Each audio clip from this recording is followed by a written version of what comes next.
Your message, your product, your services, your presence in over 83 bus shelters. Every dollar you spend, every advert you place helps to build another bus shelter, providing modest comfort for Cayman travelers.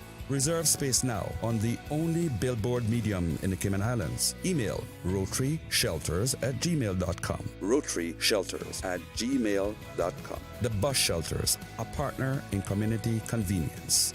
Another inspiration program by Rotary Central Cayman Islands. Radio Cayman's historical vignettes was brought to you by Rotary Central. For more than 110 years, Rotary members have used their passion, energy, and intelligence to take action on sustainable projects. Now you can listen to Radio Cayman everywhere. Everywhere. Can you hear me now? Everywhere. Everywhere. Yes, right from your Android or iPhone. Download the Radio Cayman app now on your Android or iOS phone. The Radio Cayman app is where you can listen to Radio Cayman everywhere you go. Everywhere we go, we go. Everywhere we go, we go. Find it in the Google Store, the Apple Store, or use the link at www.radiocayman.gov.ky.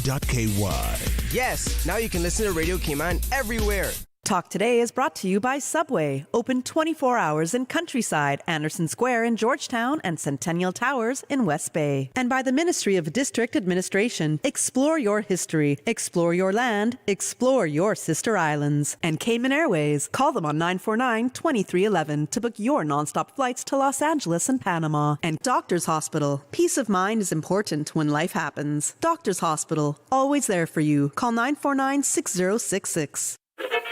But I do have some questions. There are more questions than answers. Cayman Islands' foremost listeners participation program. Talk Today.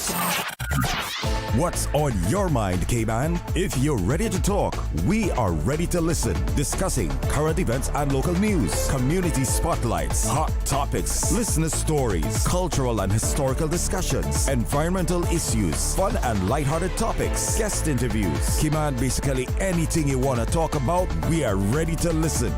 Here's your guest host, Charles Glidden.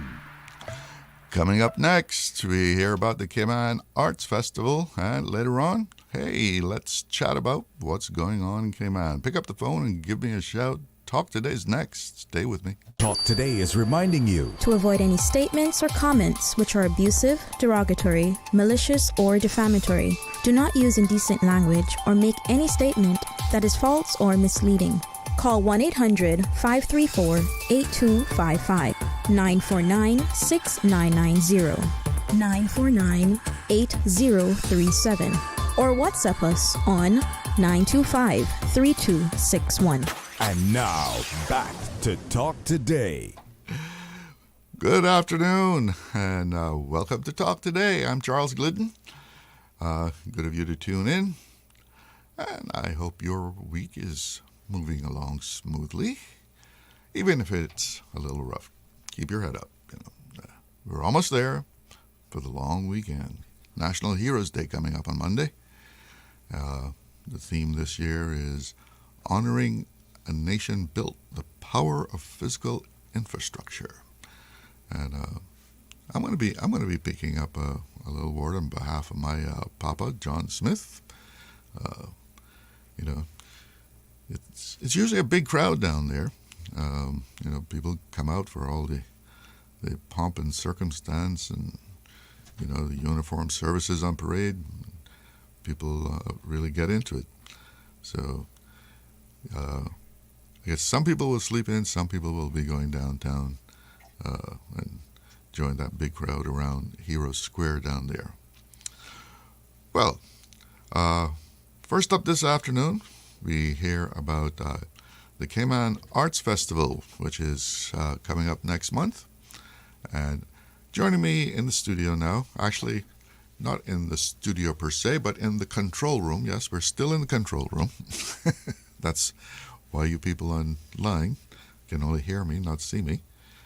So joining me in the control room are the executive director of the Cayman Arts Festival, Marius Gaina, and Dennis Carbo, and he will be performing with Jazz and Trance Big Band during the festival. Gentlemen, good afternoon. Good afternoon. Welcome here to Talk Today. Thank you so much for inviting us. Tell us a little bit about the background of the festival. How did this all get started? Oh, we started 22 years ago. Yeah. So it's, Time flies. Yes. And initially it was a festival every 2 years in the even years.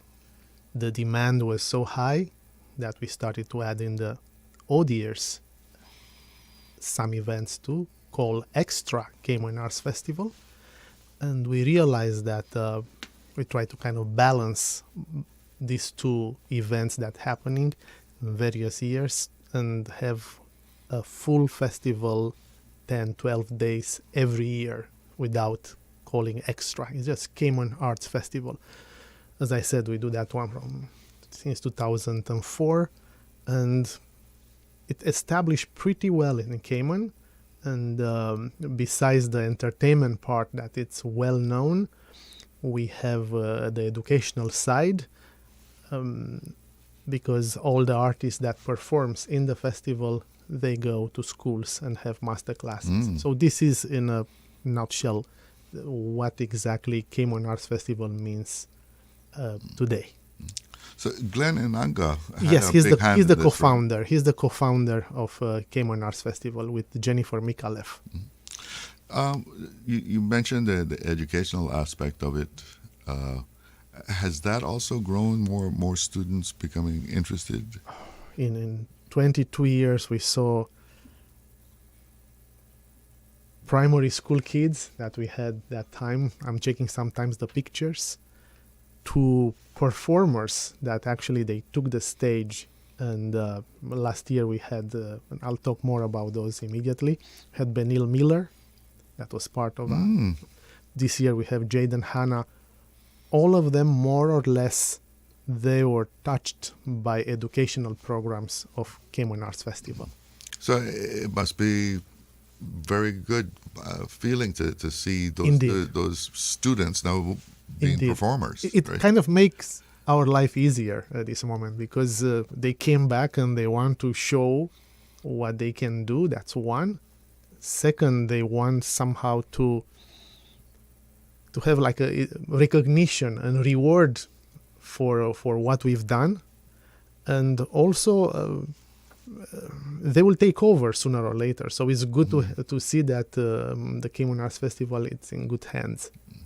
And if I remember correctly, when it started, it was very small concerts, right? Yeah. Some were at churches and small halls. I have pictures from that. I was not on island that time, 2004, 2006.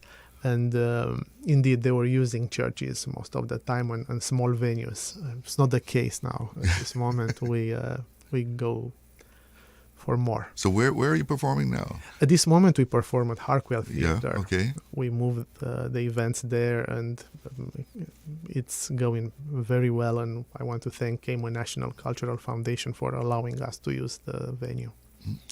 And we have with us Dennis Carbo.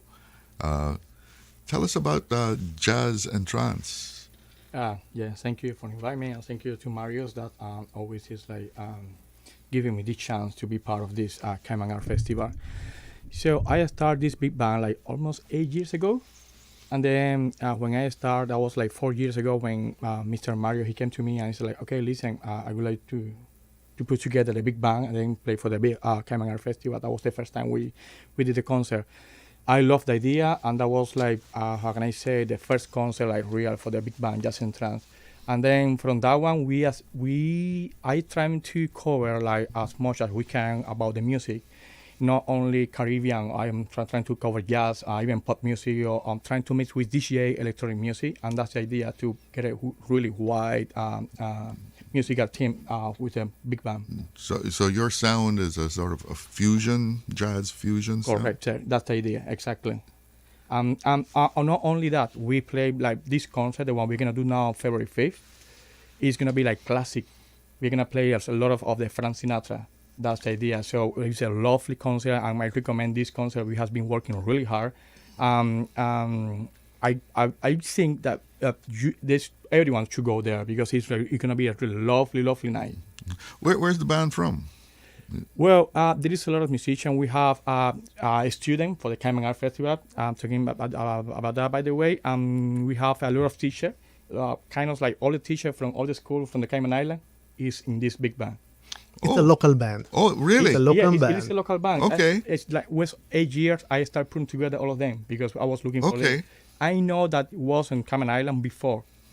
And when I see that band disappear, that was my job, just to put together again. You had a mission. Yeah, correct. And that was my goal, to put together again, because I'm the saxophonist. I play sax. Yeah. There is not too much work for saxophonists. And I was like, man, we need to get this back again. And I know that there was a lot of history about was the big band as well. And I was like, why that is gone?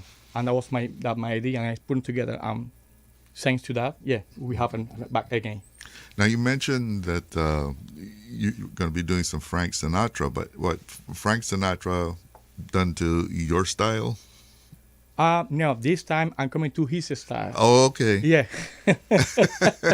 I'm following all the rules of the music and that kind of music. That's why I was saying that it's going to be a lovely night.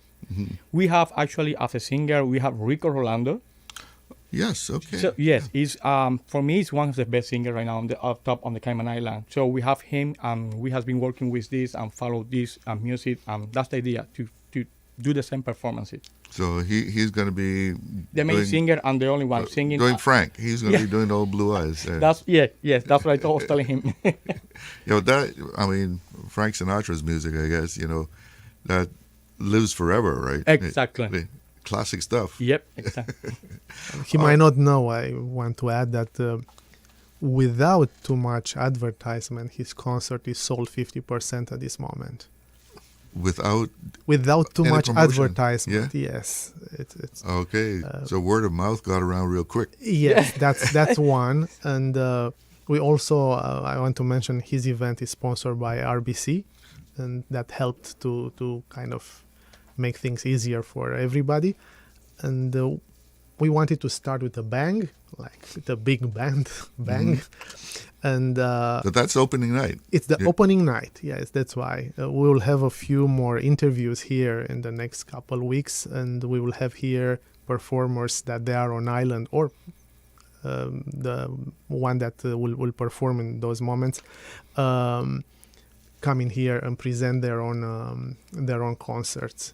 I can add a few more about those two, but talking about the first one, for me, well, just stick a pin there for me. Yes. Because we do have to take a break. So more about the Cayman Arts Festival after these messages. Accidents and illnesses can strike without warning. Ouch! When it comes to urgent care, every second counts. At Doctors Hospital, we have a dedicated team of experienced doctors and nursing staff available to you 24 hours a day, 7 days a week. Don't waste time in an overcrowded emergency room when you need urgent care. Whether it's a broken bone, a severe infection, or a sudden illness, trust in Doctors Hospital's unwavering dedication to providing the best immediate care. For complete urgent care when you need it the most, choose Doctors Hospital, located in Georgetown, 16 Middle Road. Wouldn't it have been grand if you had purchased land 30 years ago? It may not be 2020, but a perfect vision has never been more clear. Cayman Brac and Little Cayman, poised for growth with an eye on the future. Your land, your history, your future. Discover all that our sister islands have to offer. Radio Cayman's Talk Today.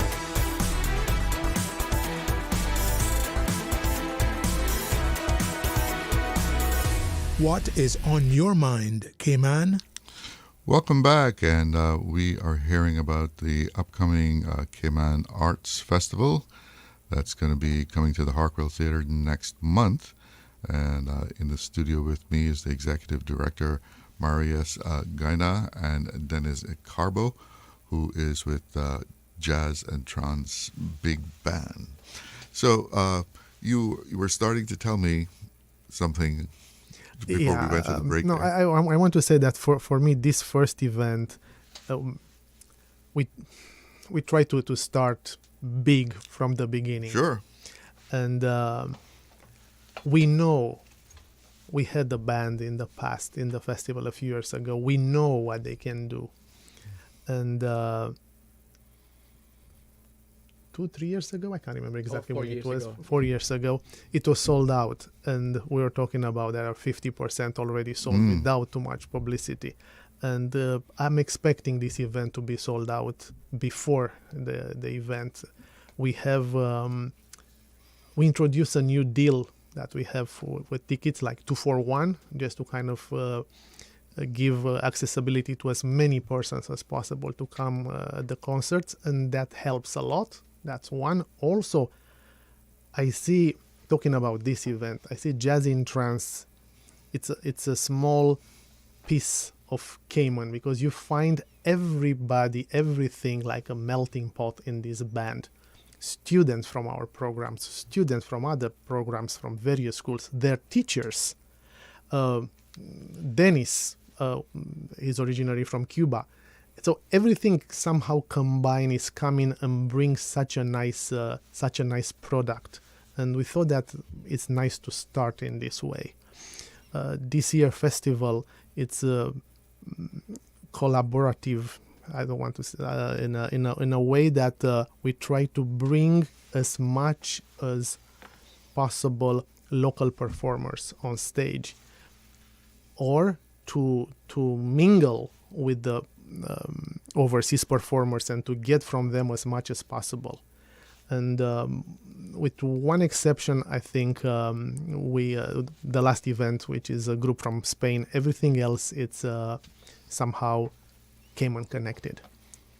So, I mean, that in itself is significant if you look back over the years. Because, I mean, in the beginning, it was almost all people coming from abroad. That's so now right. you've developed it to the point where you're drawing on local talent. It's a nice combination. Yeah. It's a nice combination, and we like to do that. I mean, it's here. It's easy. It's easy when they are here. The costs are immense, and when you start thinking you need flights, accommodation, and so on. But when you have them here, everything it's easy for everybody, and we continue working on that. It's helping everybody. And it pushes the development of the talent. True. Yeah.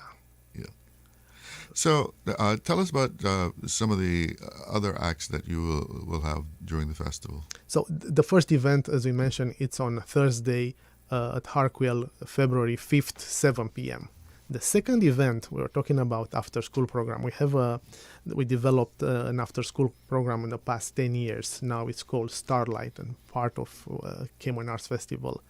And we have a lot of students there, and we have a string orchestra called Cayman Arts Festival Youth Camerata. And we try to expose them as much as possible. And this year, we will bring performers from Yehudi Menuhin School from United Kingdom. They are former students or professors at this institute. And it's an amazing mixture here. They will come to work with the students and also to perform with them.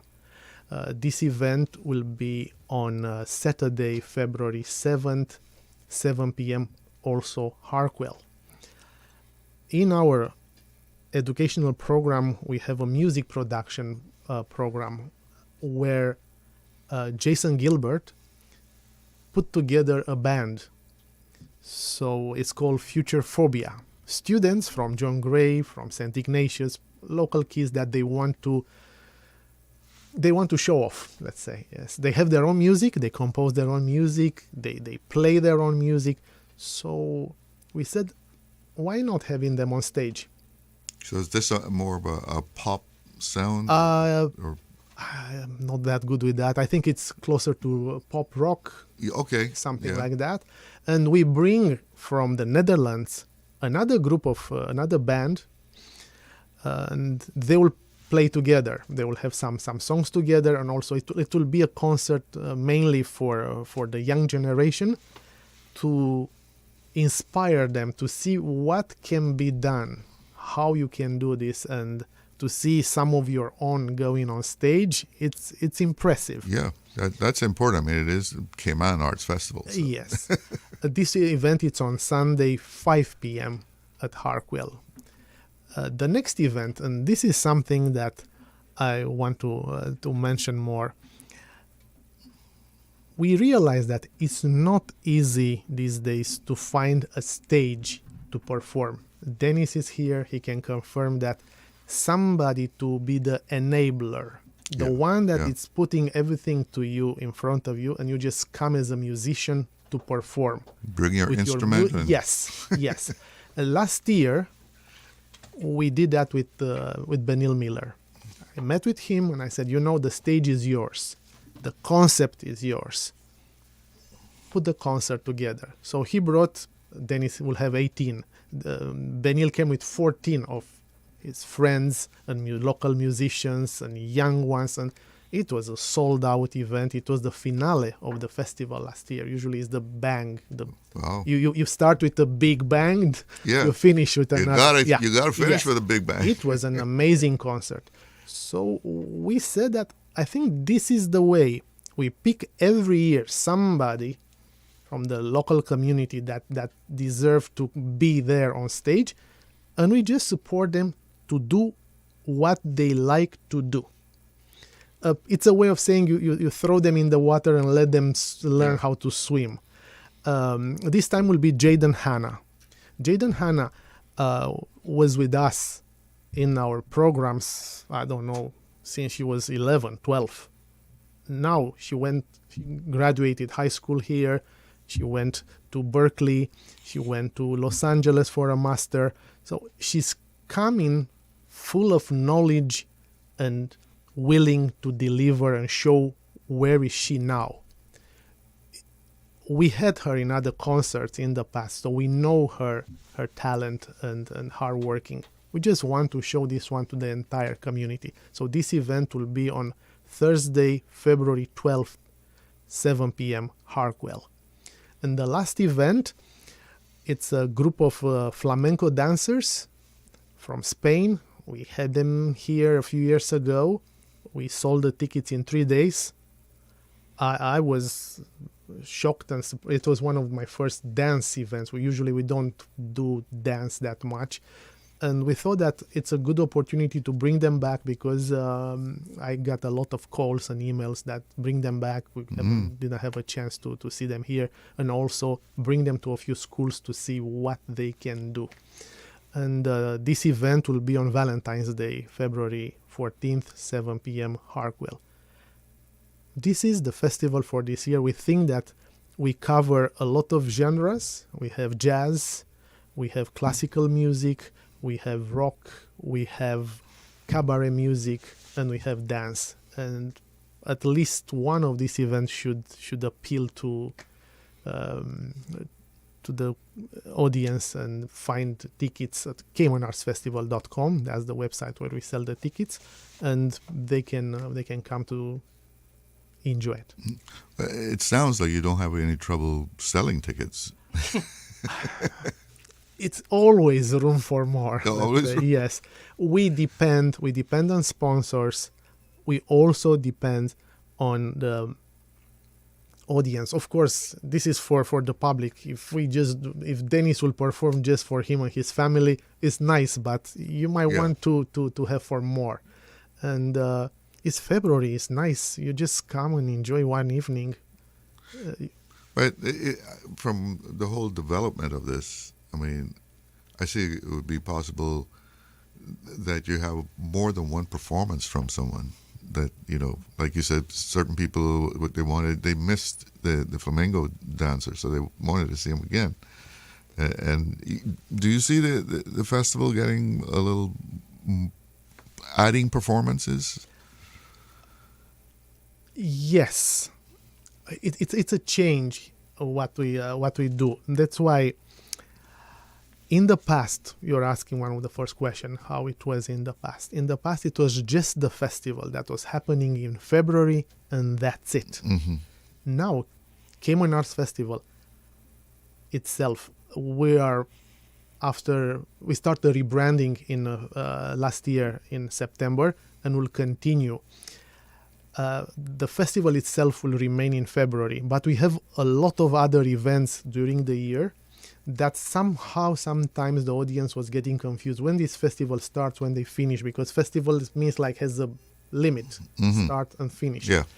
And we have now a chamber music festival, we have a piano festival, we have Music at the Library series, which are outside of the festival. So in order to kind of make everybody know what we do, we call it now K-Musica. The K-Musica, it's... Right. Yeah, so you did the flamenco guitarist yes, at the... last week. Yeah. Last week. Okay. We had 2 events there, sold out again. Yeah, I promoted that on here. Thank you. But I don't... Well, it helped. I hope so. I hope you... we actually got a call.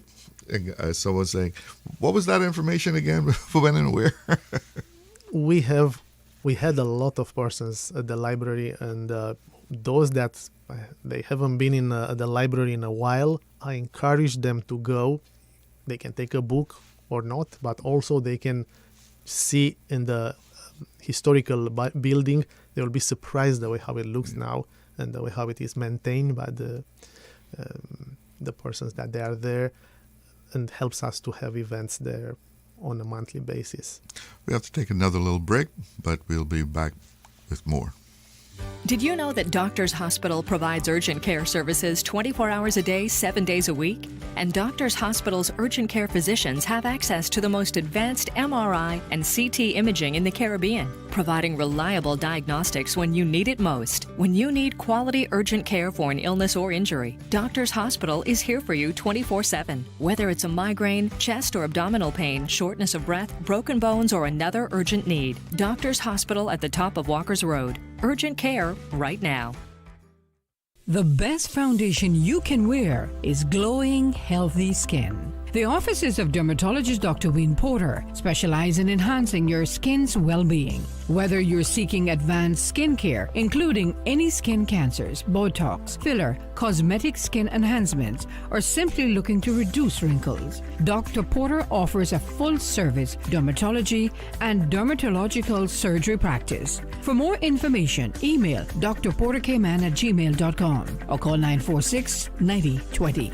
That is 946-9020.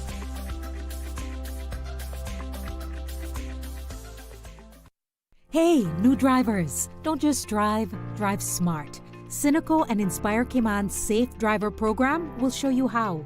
Get real-life simulator training and classroom sessions to help you gain experience, stay alert, and avoid accidents. Learn to recognize risk, manage fatigue, and make smart choices behind the wheel. Certified participants may even pay less for Cynical motor insurance. Learn more and register at cynical.ky. Cynical, keeping Cayman covered.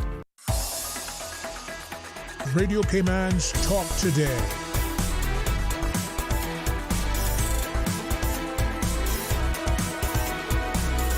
What is on your mind, Cayman?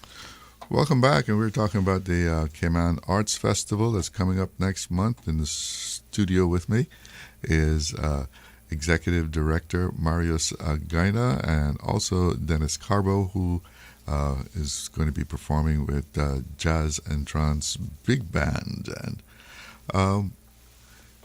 tell us some more about the growth and the development of the band itself. I mean, how much time do people devote to this? I mean, when you have a lot of people in a band, you got to work hard to get everybody coordinated.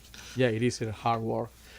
More than we practice like every Monday. This is like when I started from. I belong to the Cayman Music School at Cayman Bay. It's where we practice, and it's where we used to do all these putting together the music there. First, we practice every Monday 7 to 8, and this is like audition, like every Monday. Is how we do it. Then you see the progress. And so this is whether you got an upcoming performance or not. This is no matter. Yes, exactly. Sometimes we have performances, sometimes not. But this is something that our is the only way to get that, the goal, the end of the music. When you go to the theater, you go to anywhere and you listen to the band, you say, wow, they sound so good. Well, they have like really hard work behind this. Yeah. Because it's how, if you want to get something, you need to practice. So somebody can call you and say, can you perform next week? And you're ready to go. Yes. Well, it depends too, because sometimes that's why I was trying, we have the wide repertoire, just trying to be ready for what the people they're looking for. In this case, I knew it when Mr. Mario, he spoke to me about this. I was like, it is chance to do something like this, like the Frank Sinatra concert. Because we have been practiced for this, and then I was like, I was looking for the chance. And when he speak to me about it, this is a chance to do it. We were kind of ready, but we add a new songs and a new music that, so yeah, it was a lot of work. So, I mean, do you have people wanting to join you now that you're going? Yes, actually, I got like 2 more trumpet players. They are teachers where they teach at the school, and I was like, okay, but teacher is easy. Teacher is like, they are good musicians. They can read music quick. They just like good, right? But with a student, you need more time. Because do you have auditions? Somebody just can't come up to you and say, I want to join the band. Right? Yes. What happens is that if we start doing that, people will come because they're seeing that, oh no, it's going to be too much. No, this is, I'm giving the chance to everyone. No matter if you practice before or anything like that, I'm doing as well. And that's why even some of them, when it coming from the Cayman Art Festival, they already come ready for that. But for those that are because we are playing professional music. This is not student music.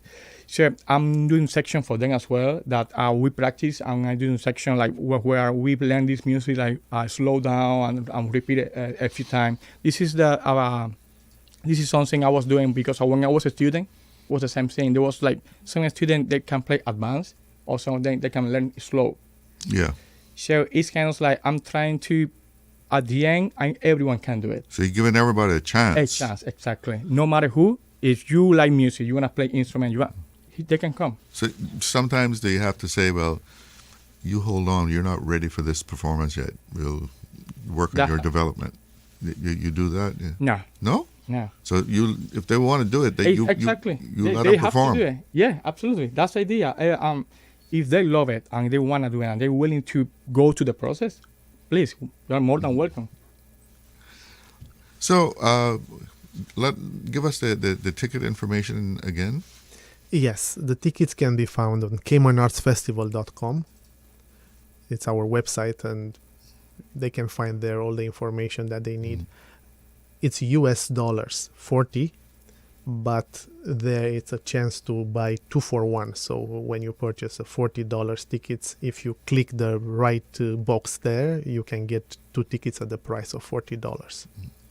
You mentioned that you in between the festivals you're doing other concerts and so forth. What about the educational aspect of it? Does that continue between concerts also? Yes, this is on a weekly basis, let's say. We are based at John Gray High School. The program is called Starlight, and every Saturday morning, they started in September, so I don't know if they are at full capacity at this moment, but we have a lot of students there that attend various classes. You name the instrument, and we probably have a teacher there working with them. We have a lot of instruments, and they do a great job. We're talking now about I can reduce, let's say, this one to the brass program that we have, where Mr. Mike Galvin, he's the one who's teaching the, let's say, team B of the brass program that we have, and those that they probably deserve, because Mr. Mike is in jazz in trance too. It's an easy transition to Dennis' group. Let's say this is team A, if we talk from a sport perspective.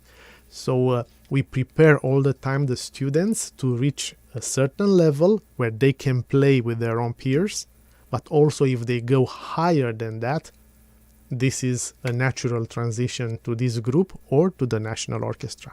Mm-hmm. How long have you been with Cayman Arts? I'm working with Cayman Arts Festival since 2015. And so in that 10 years, you've seen a lot of development under your direction?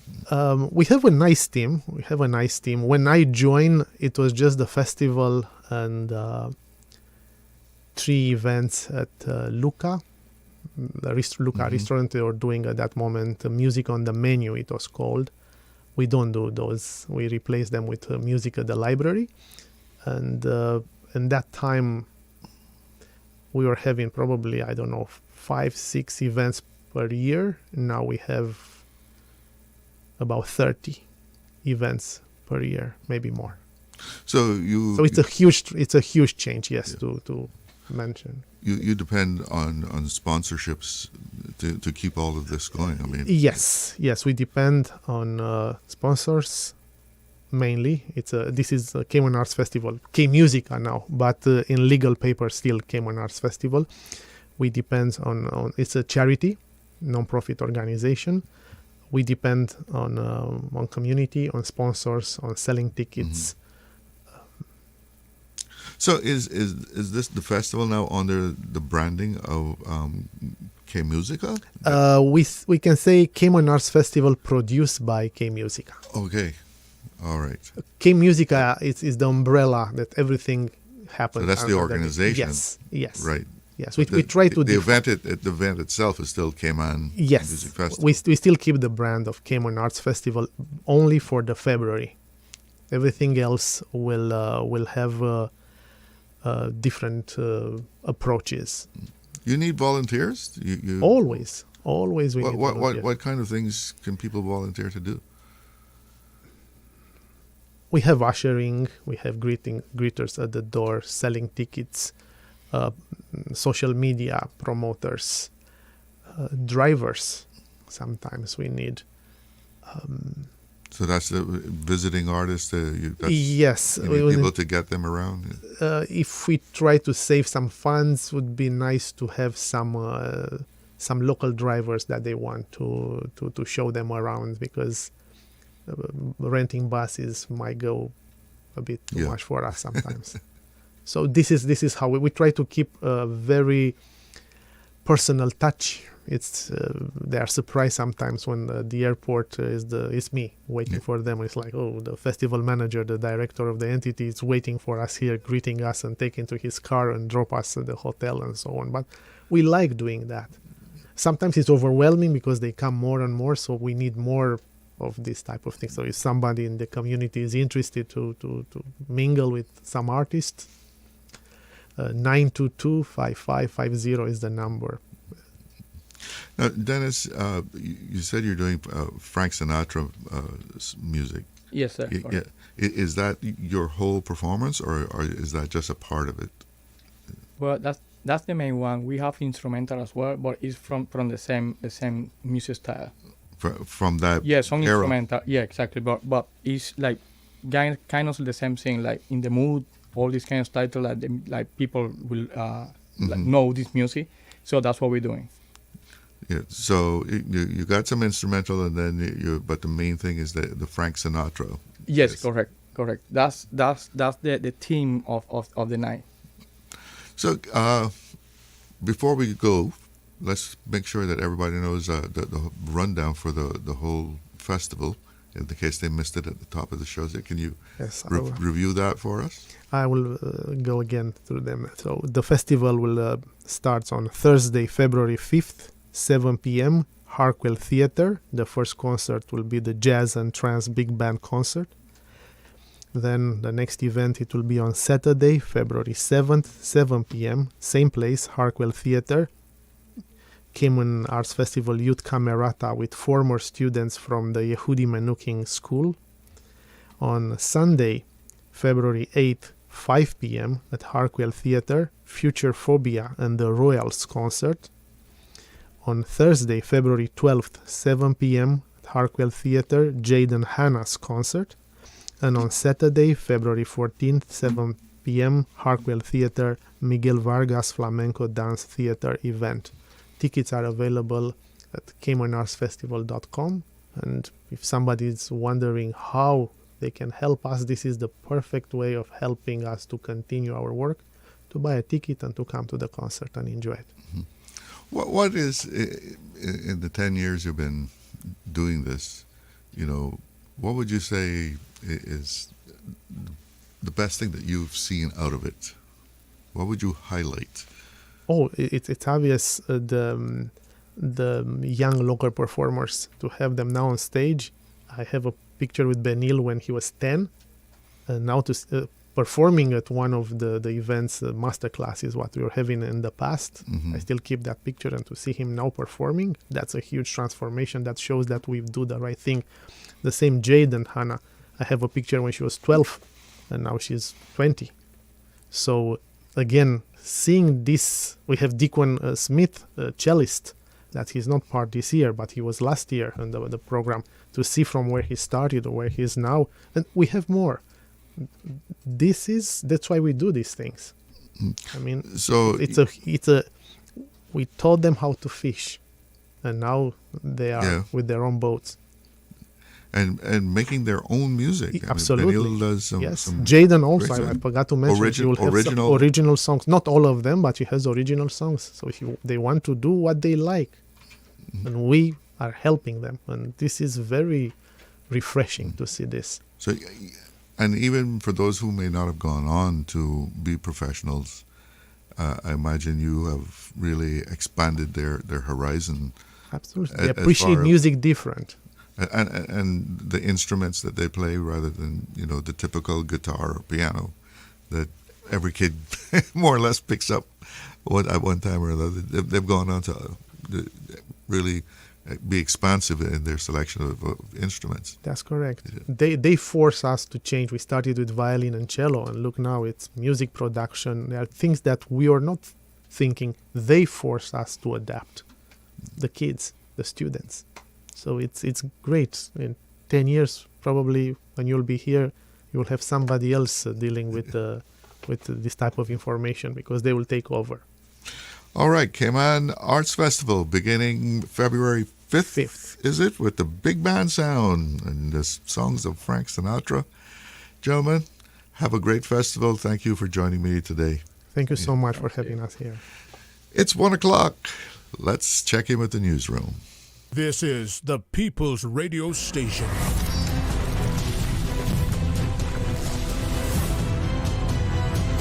Radio Cayman in the Cayman Islands.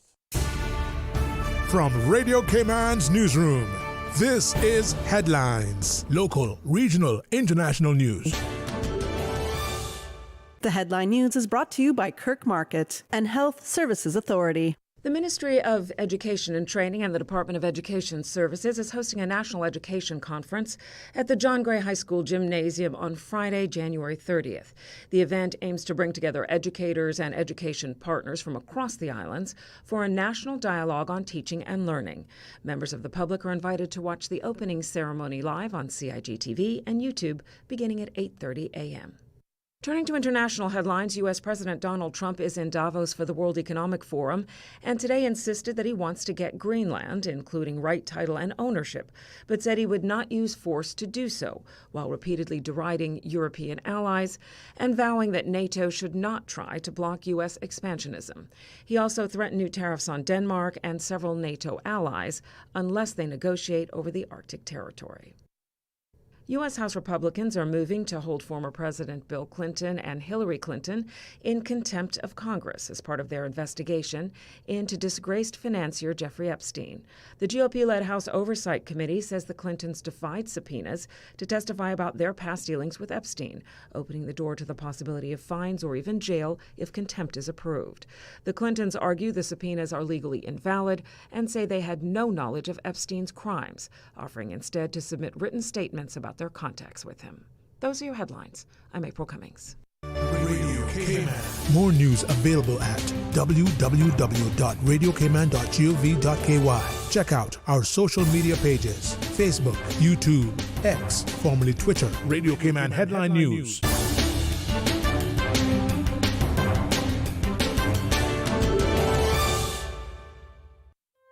Looking for fresh, healthy food that's full of flavor? Then you've got to visit Kirk Market. Our dishes are made with fresh, high-quality ingredients. Enjoy vibrant mixed greens or satisfying pasta salads. Or try one of our delicious grill options like blackened chicken, spicy beef steak, or grilled salmon. Looking for something light and flavorful? We've got sushi rolls and poke bowls prepared daily. And don't forget to explore a hot bar or Billy Fresh salad at the salad bar. Stop by Kirk Market today for breakfast, lunch, or dinner and taste the difference. Eat well, live well with Kirk Market.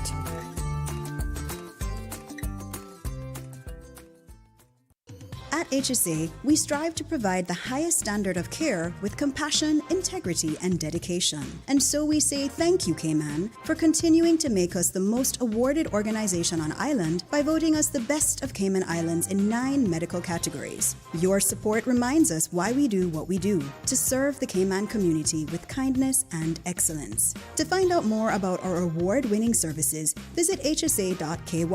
At HSA, we are committed to caring for you. Radio Cayman is pleased to feature this special Sister Islands historical vignette brought to you by the Ministry of District Administration and Lands. Explore your history, explore your land, explore your Sister Islands. Julia Ann Ruddy, 1877 to 1942. Julia Ann Ruddy, nee Lazari, was married to Henry Watson Ruddy, ISO, with whom she had 3 children. She served as a nurse and midwife on Cayman Brac for many years. She rode a bicycle between her home in Stake Bay and whatever part of the island the mother-to-be lived in. She was sometimes assisted by her husband, the only dispenser doctor on the Brac. She was a very kind and compassionate woman who reached out to the less fortunate, helping them, sharing with them, and caring for them during illness. She was loved by all. Radio Cayman is pleased to feature this special Sister Islands historical vignette brought to you by the Ministry of District Administration and Lands. Explore your history, explore your land, explore your Sister Islands. Radio Cayman's Talk Today.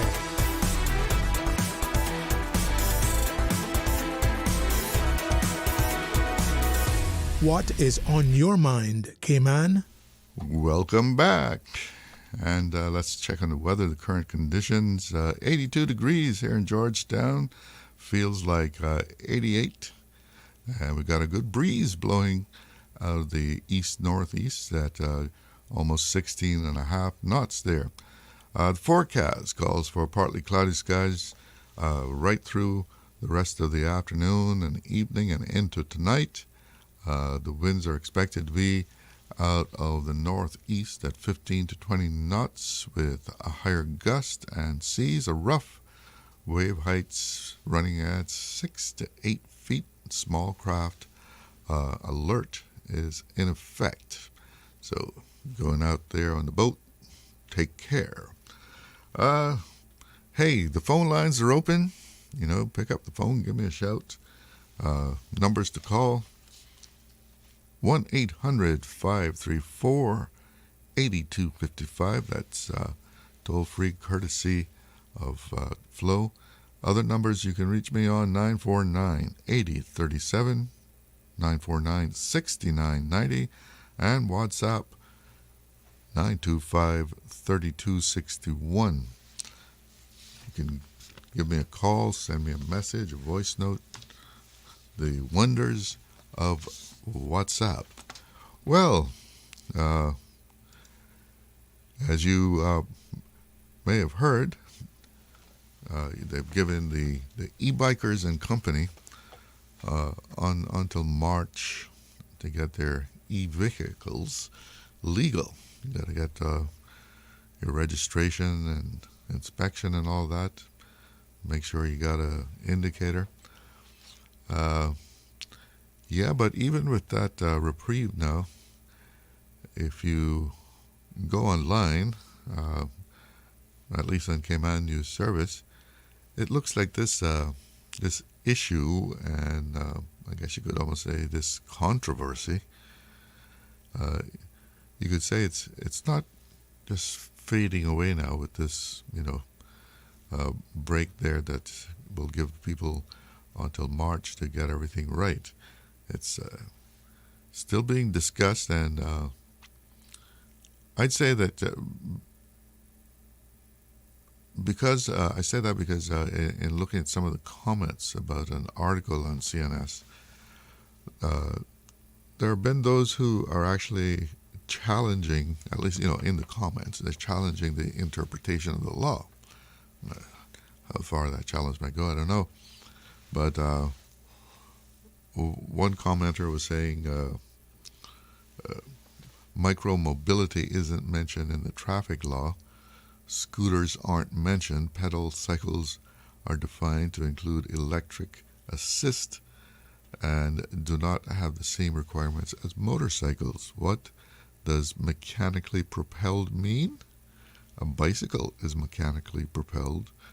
The government's insistence that they're just enforcing existing laws is a real stretch of the interpretation of the law. And they'll probably lose a challenge in court if someone challenges their definition of pedal cycles. Another commenter wrote, yes, they're trying to gaslight those in the population that can actually look up the acts and regs. Pedal cycles are explicitly defined in the law and include electrically assisted bikes. Pedal cycles are defined in the Traffic Act as a vehicle constructed of any number of wheels which is propelled by human power by means of pedals, including pedals that are electrically assisted, the electric motor being incapable of solely propelling the cycle. B, a bicycle, and C, a motorized bicycle or cycle propelled by means of pedals capable of being driven in excess of 15 miles per hour. And they actually quote where you can find that online. That's 3 types of vehicles that are pedal cycles. Moreover, in the regulations, there are explicit rules about which pedal cycles need to be registered. And it's not A and B. The only pedal cycles that require being on the register of vehicles and thus needing registration, licensing, inspection, and insurance are explicitly defined as those that are exceeding 250 watts, I guess, of electrical output, 250 watts, or exceeding 15 miles per hour, maximum traveling speed. They know that there is no need to register a pedal cycle unless it exceeds 250 watts or 15 miles per hour. Maximum traveling speed. Now, the extra irony of these poorly written bits of legislation is that manual bicycles that go over 15 miles per hour, basically all of them, could also qualify for that category. And yeah, I guess some bicycles can make it up to 50 miles an hour. It concludes with, it's a mess. And if they keep at this line of defense, people will dig, and it won't be good for the NRSP position. Now, whether someone is going to make actual legal challenges in court, well, that remains to be seen. But these days, you never know what's going to end up in court. So if somebody decides to, take it to court, well, it's going to be interesting how the court rules on this. If it was to go that way. CNS is also reporting that its readers are claiming that they're being quoted $1,000 for insurance of these e-bikes. If that is true, that's a big hit to the pocket. And what, you could probably buy like 5 e-bikes for $1,000 maybe or something. We do have a caller on the line. Good afternoon. You're on the air. Hello? Hello, are you there? Hello? Hello, Chalo. Yeah, you're on the air. Yeah, Chalo. I think it would be a good idea if you could invite the director of licensing to come on your program and enlighten and educate the public as to what is required, the do's and the don'ts, in respect of the electric propelled vehicles, including the scooters. So I'm going to throw that challenge out to you to invite the director, Mr. Dixon. I'll see if I can get him on. Yeah, because he's the man that can answer a lot of questions to the public. Mm-hmm. You're correct. Yeah, because there's a lot of confusion around the scooters and in particular the ones that you stand up on. Yeah. Now, those I have a lot of doubt about whether you should be allowed to just go down the street on one of those things. No, but, Charlo, let's think outside the box. One of those same scooters you're referring to hits your car and damages it. How will you be paid? Oh, that I know, but I mean, I don't know. Is that really a safe vehicle to be going amongst cars? My concern is the welfare of the individual who is riding that cycle. Those cycles, in particular, should not be used in the road. Could you say that again? I know you broke up there. They should not be used in the road, Chalo. That's my take on it, because they are not safe. Yeah, I mean, and if you're in a car, sometimes it's hard to even see them. Exactly. That's why I want to implore upon you to ask the director, to come on the radio and explain the whole law to the listening public. And he's very capable of doing so. He's a very good colleague of mine, and I think he should not have a problem in doing so. All right. I'll try and get him on here. Thank you. Thanks for the call. Thanks for the suggestion. Yes, we'll try and get Mr. Dixon on here. Lay out exactly what's what, and clear up any confusion that people might have. Because there certainly seems to be a lot of views on it. Some people are talking about that, this should be encouraged because it's electric and, it's green. Well, that's all good, but you got to think about the safety of the people who are riding these. And I know that it's an alternative means of transportation, not so much from what I've seen. I don't think people are necessarily thinking in the sense of, well, I'm not polluting the environment by riding one of these bikes. It's a means to an end. And, people going to work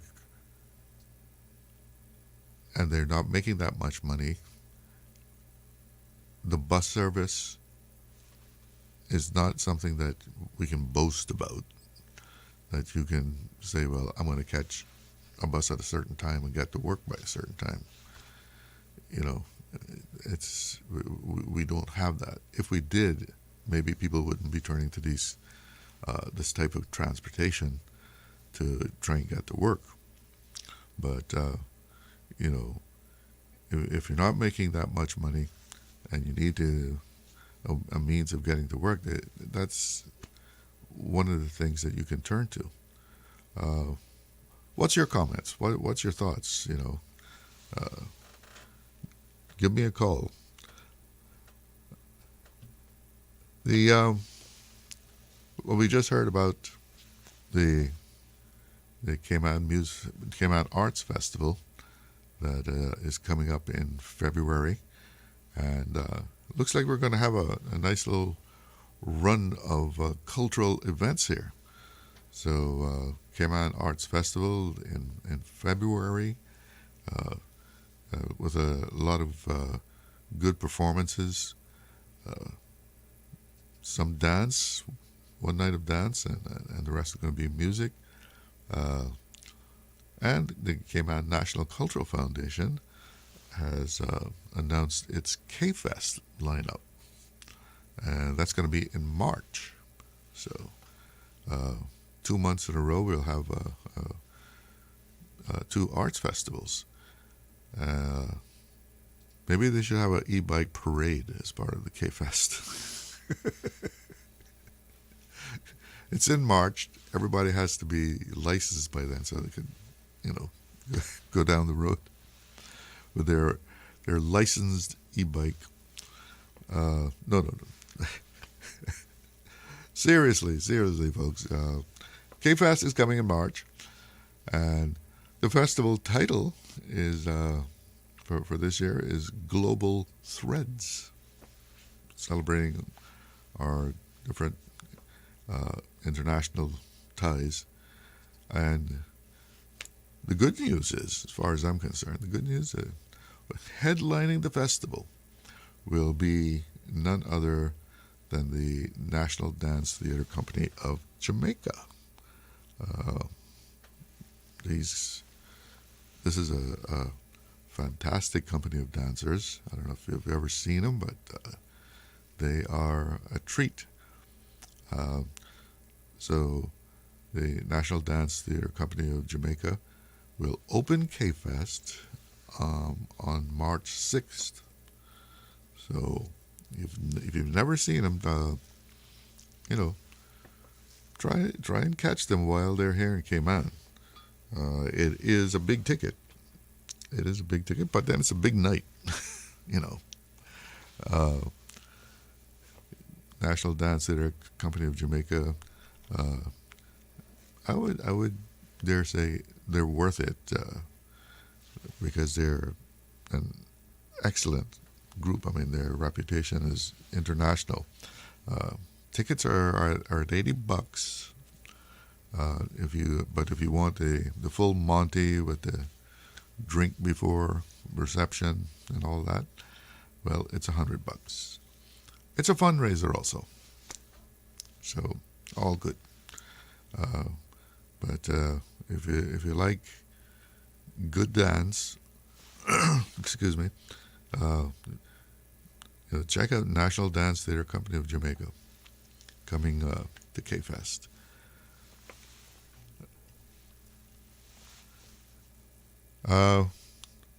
Yesterday we were talking about the Public Accounts Committee and some of the things that were brought out there as far as the Health Service Authority. And sometimes, Public Accounts Committee people might say, people testifying before the committee, it can be kind of boring. But it can be interesting, some of the things that are brought out also in that testimony. People reveal this or that. And the CEO, Lizette Yearwood, was telling the committee that HSA is actually obligated to treat patients regardless of their ability to pay, all patients. So it might not be that strange then that they ran a deficit.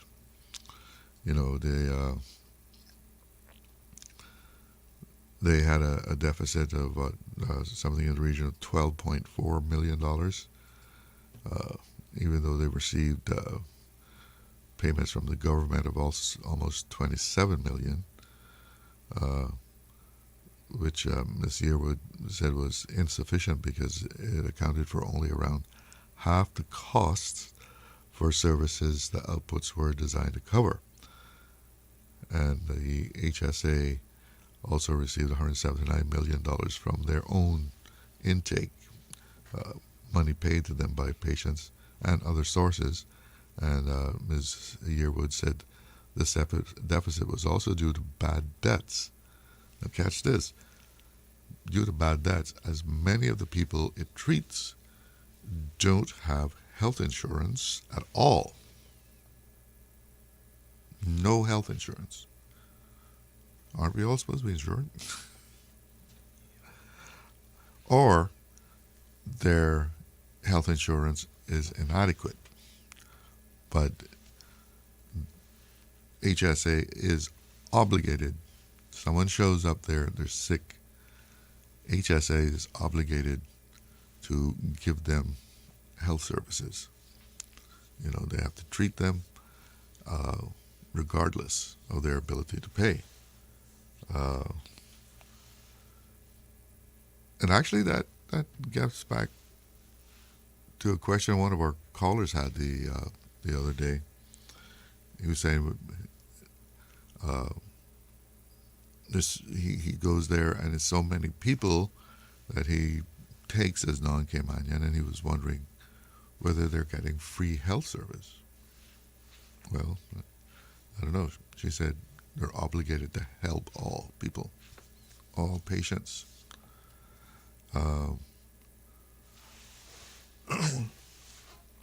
And she also said that while all patients remain responsible for the cost of treatment, many people simply cannot afford their hospital bills. And that additional tab is eventually picked up by, guess who? The government. And those come in the form of supplementary appropriations each year, which has risen by 50 million year on year. So some little bits of information there, interesting things when we look at what is happening as far as health service from the HSA. And also it was mentioned that, you know, the population growth has been at such a rate. It's also hard for HSA to keep up with the amount of people that are seeking their services. And as was mentioned previously, this week, they are actually charging fees that have not increased since 2014. And of course, if you brought them up to 2026 cost, what the services that they're providing probably cost more than what they're charging for. You know, the way things have increased over the last 10 years. So that obviously some of those fees are not covering what they're meant to cover. We have to take a break, and we'll be right back. Can strike without warning. Ouch! When it comes to urgent care, every second counts. At Doctors Hospital, we have a dedicated team of experienced doctors and nursing staff available to you 24 hours a day, 7 days a week. Don't waste time in an overcrowded emergency room when you need urgent care. Whether it's a broken bone, a severe infection, or a sudden illness, trust in Doctors Hospital's unwavering dedication to providing the best immediate care. For complete urgent care when you need it the most, choose Doctors Hospital, located in Georgetown, 16 Middle Road. Explore your history. Explore your land. Explore your sister islands, the ultimate staycation experience. Your culture, your freedom, the land that time forgot isn't gone. It's your sister islands. Discover all that our sister islands have to offer. Radio Cayman's Talk Today.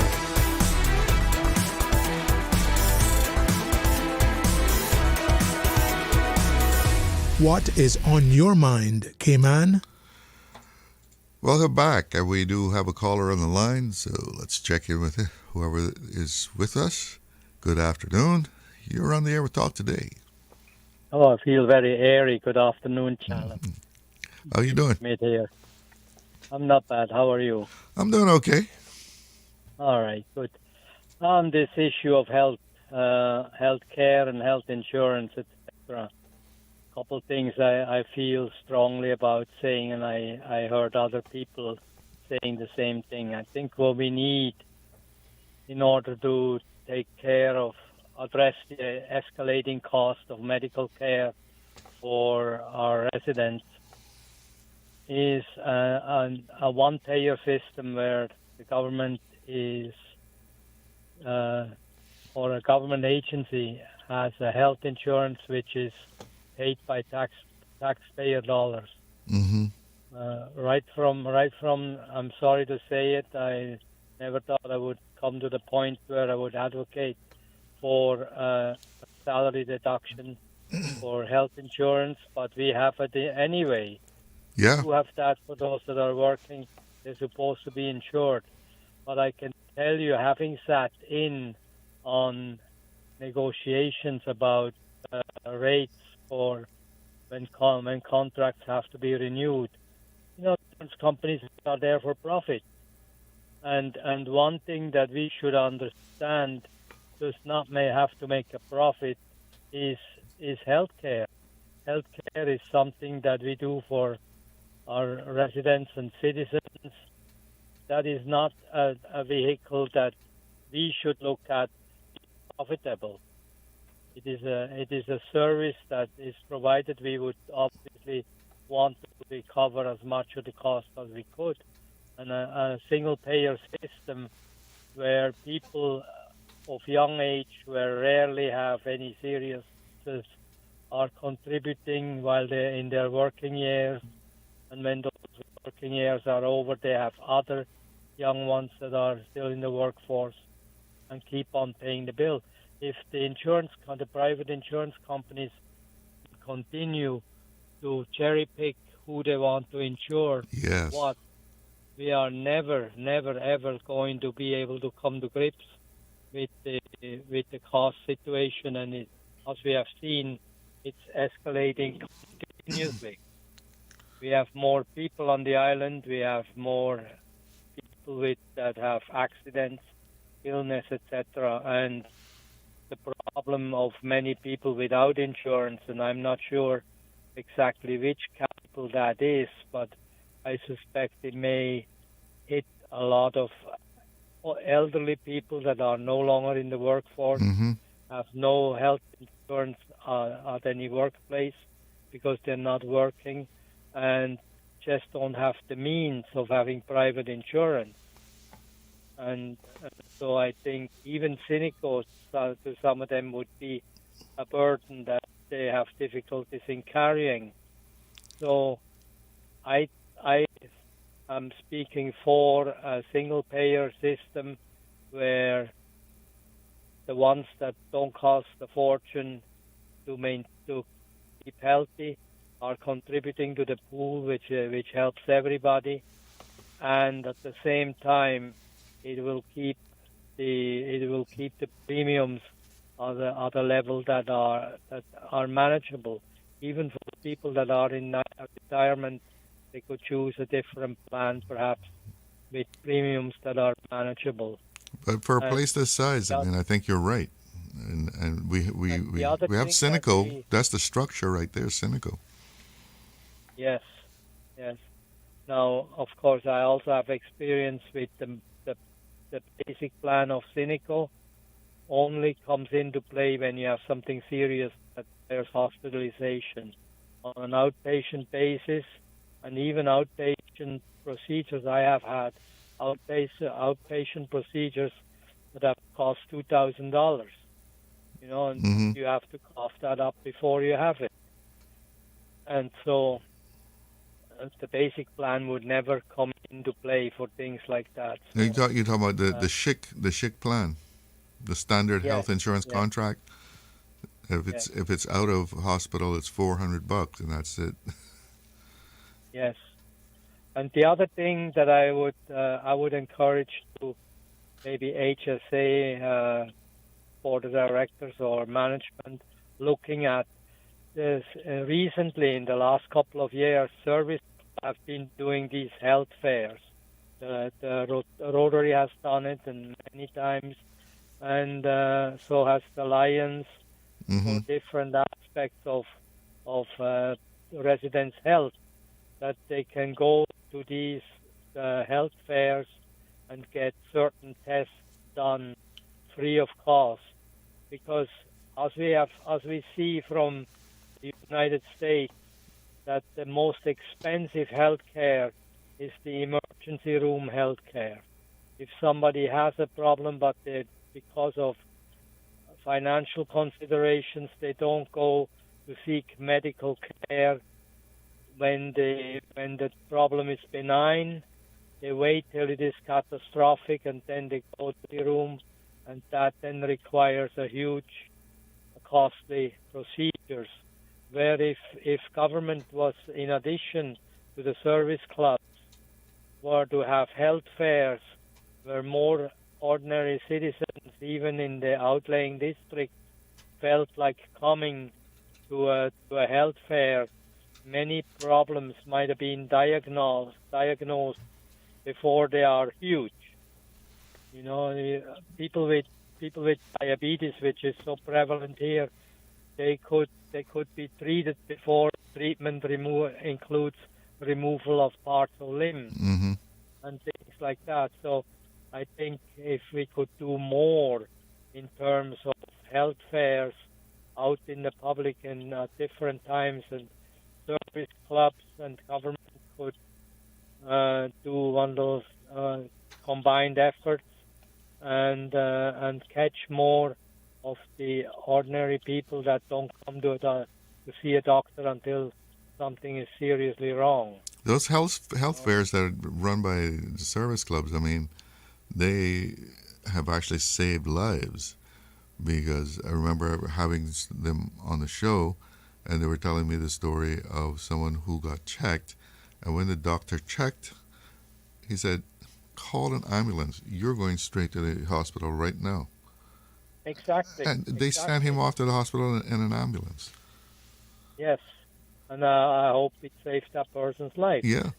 And health, you know, because how much quality of life do you have if you're ailing in various forms, you know? So anyway, so I think that would be another metric or another measurement that you could apply to help reduce the cost of operating a hugely expensive emergency medical system, which you need anyway before accidents and all that. And there will always be people that need emergency room services, but if we could reduce an expensive type of medical care, the emergency medical care. So between doing something more with ensuring more of the public and getting, not just letting the private sector, private insurance companies, I have nothing against them. I understand business, they're in business for profit, but unfortunately that's not the picture we're looking at. But Our Peter, picture is that we need to have a system where we can pool our resources so we can take care of more people. with the private health insurance companies, right? As you said, people are in business to make money, but you've got this small pie here, and we've got how many health insurance companies? I don't know, somewhere around 5 or 7 maybe. But they're splitting this little pie up. Government is like the largest employer, so there goes several thousand people straight to Cineco, and the rest are left for these other insurance companies to compete for. And when you've got that small volume, you have to charge a lot to cover your cost.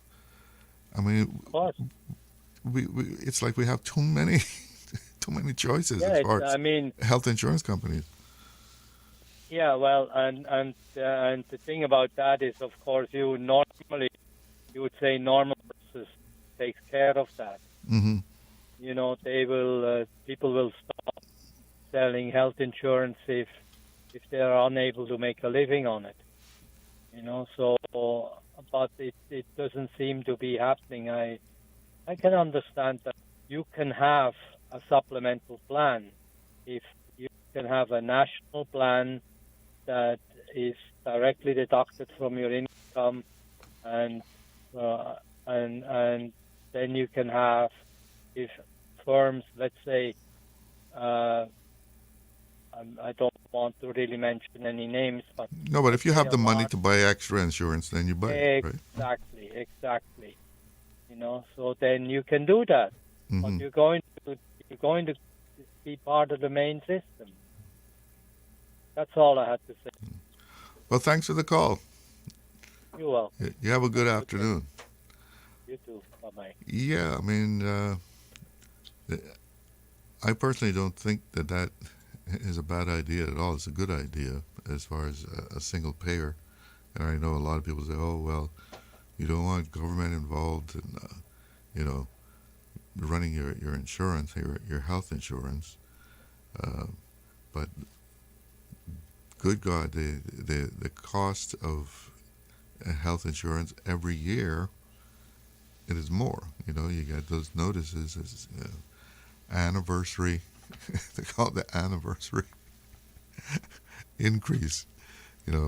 That's how they celebrate their anniversary with you by increasing your premium.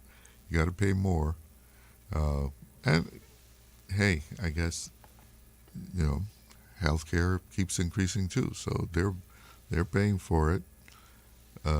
So if healthcare is going to go up, they have to put their money up as far as their fees up, right? But I've thought about that. The number of insurance companies that we have here, all competing for less than 100,000 people at this point. I mean, there are actually companies, big companies in the world that have more employees than Cayman has people. Do they have 5 different insurance companies that they're dealing with? I doubt it, but there may be some that have some different choices. But I was told that the original idea behind Cineco, it's called the Cayman Islands National Insurance Company, right? That the idea was to provide a national health insurance scheme. And I've known people that, have benefited from Cineco, and if they're referred overseas by a doctor here, Cineco's right there, helping them to organize things. So I think it's something that we need to look at. And as Peter was saying, if you have the money to get a supplemental plan from a private insurance company, well, you're free to do that. But everybody contributes to this single payer. I mean, a lot of people are dependent on that standard health insurance plan, or contract they call it, SHIC, standard health insurance contract. And if you look at the details of that, you've got $400 annually that you can apply to anything as far as outpatient services. If you go to a doctor, it'll cover part of that. Prescription, test, a lot of tests. Just the test alone often is more than $400. So, I remember I think I was talking about to the Cancer Society, and the lady from the Cancer Society was pointing out they were promoting mammograms at the time and how they support women in being able to access mammograms and funding. And she was saying with the SHIC plan, you go to the doctor, and after you pay them, after the insurance company pays them, you don't really have anything left to get the mammogram, which, if I recall, she said was somewhere around $700. Yeah, $700. I think was somewhere around there for a mammogram. We have to take a break. Be right back. Did you know that Doctors Hospital provides urgent care services 24 hours a day, 7 days a week? And Doctors Hospital's urgent care physicians have access to the most advanced MRI and CT imaging in the Caribbean, providing reliable diagnostics when you need it most. When you need quality urgent care for an illness or injury, Doctors Hospital is here for you 24/7. Whether it's a migraine, chest or abdominal pain, shortness of breath, broken bones, or another urgent need, Doctors Hospital at the top of Walker's Road. Urgent care right now. Looking for fresh, healthy food that's full of flavor? Then you've got to visit Kirk Market. Our dishes are made with fresh, high-quality ingredients. Enjoy vibrant mixed greens or satisfying pasta salads. Or try one of our delicious grill options like blackened chicken, spicy beef steak, or grilled salmon. Looking for something light and flavorful? We've got sushi rolls and poke bowls prepared daily. And don't forget to explore a hot bar or Billy Fresh salad at the salad bar. Stop by Kirk Market today for breakfast, lunch, or dinner and taste the difference. Eat well, live well with Kirk Market.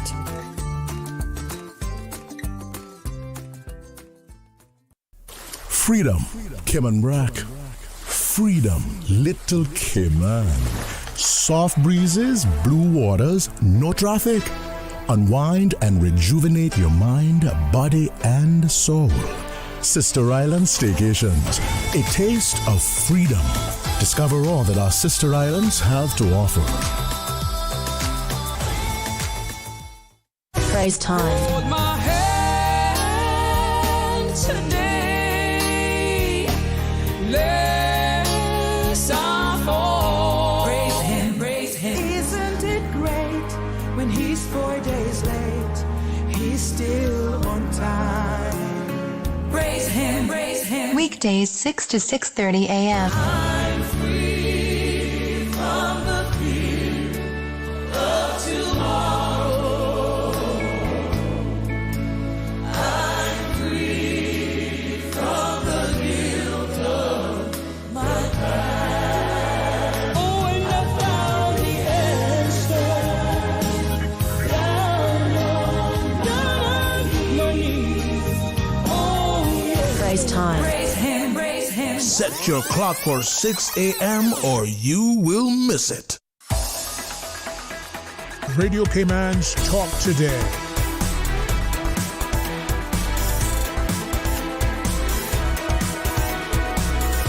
What is on your mind, Cayman? Welcome back.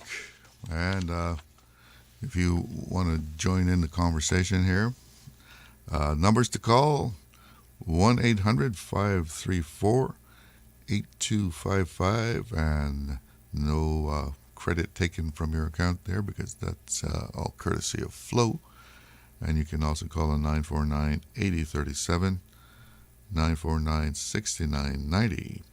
And WhatsApp number, 925-3261. I'm getting hungry here. Paul, you don't have any lunch here for us? Call in something, will you? Yeah. So we had been talking about health insurance, which is always I don't know. Sometimes it's good to have it, but boy, you pay a lot for it in the private sector, and if you go beyond that basic SHIC plan, you know, it jumps up tremendously. You know, I've heard, you know, people paying, you know, over $1,000 a month for like a couple, right? You know, depending on the level of coverage that you have, and your deductibles and all that stuff. But we really need to have, you know, another look at how we do health insurance in Cayman. Because again, inflation, right? Yes, they established that $400. How many years now? Gosh, like, I don't know, since inception? That has just been the amount in that standard health insurance contract that will be paid for outpatient services. But how much has outpatient services increased in fees, you know, since that $400 was first established? Excuse me, the $400 was established as the amount that would be paid for outpatient services. And just as we get, you know, little increases in pay and, you know, cost of living increases, the cost of healthcare goes up and up and up and up. But yet that $400 seems to be frozen in time. That's from years ago. And when it was first established, maybe, you know, it helped a lot more than what it can help you now.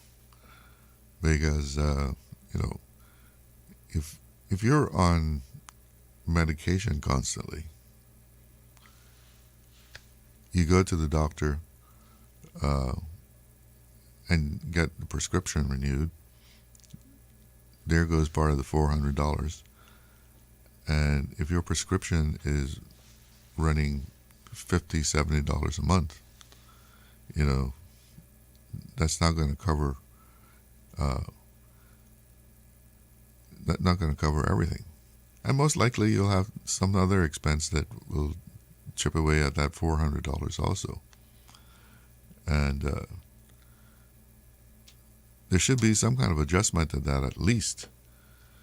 But I think we really need to have a serious look at, you know, the whole payment scheme of the first level of insurance in Cayman, because when you have to visit a doctor several times a year, or you have to take tests, that $400 just disappears rather quickly. And then after that, you're digging into your own pocket. So, what kind of health insurance is that, right? And of course, the other end of this is the pensions, because these are things that are all deducted out of your paycheck. Your pension is deducted, health insurance is deducted, and in the end, you know, what are you getting for these mandatory deductions that must be made by law? You know, because the pension scheme, that's another big story, that another big item that needs to be looked at and restructured, because under the present system, especially for the average person, you know, getting, what is it? You retire and you get $12,000 for the year, $1,000 a month.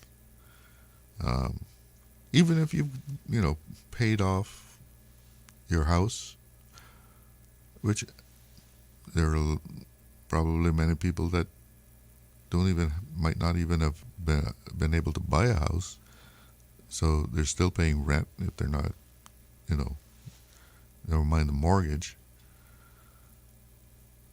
But still, in Cayman, how do you live off of $1,000 a month?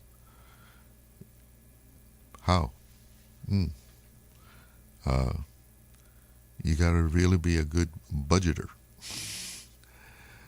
Let's take a phone call. Good afternoon. You're on the air with Doc Today.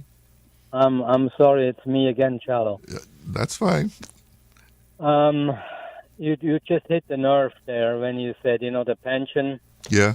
And also the other end of the pension, when the payout comes at $1,000 a month. Now if you were lucky, you were able to maintain your health insurance from your workplace. If you're lucky. So 6 months beyond your retirement date. Thereafter, if the company is kind, they will allow you to stay in the group plan if you pay the whole premium. And that means if you have family, for them too. So that's several $100. And as you said, if you had any kind of complications, anything of serious note, then the premium will escalate significantly. I have known people that had, I know people right now that are alive that because they had cancer issues, they are paying over $4,000 a month. Well, you're not going to make much of a dent in that with $1,000 pension payment, and then that leads to another problem. Because of the cost of that and the structure of the pension, then you're forced into a poor diet, which makes you less healthy. Exactly. So it's a vicious circle, and I wanted to quickly touch on another point, if you don't mind. Go ahead. Minimum wage. Now, I think this morning there was part of a discussion on that, and I saw the same thing happening with the minimum with the prices of goods, especially in the restaurant area and so forth, that they did when the duty went up on alcoholic beverages. The duty went up $2 per 40-ounce bottle.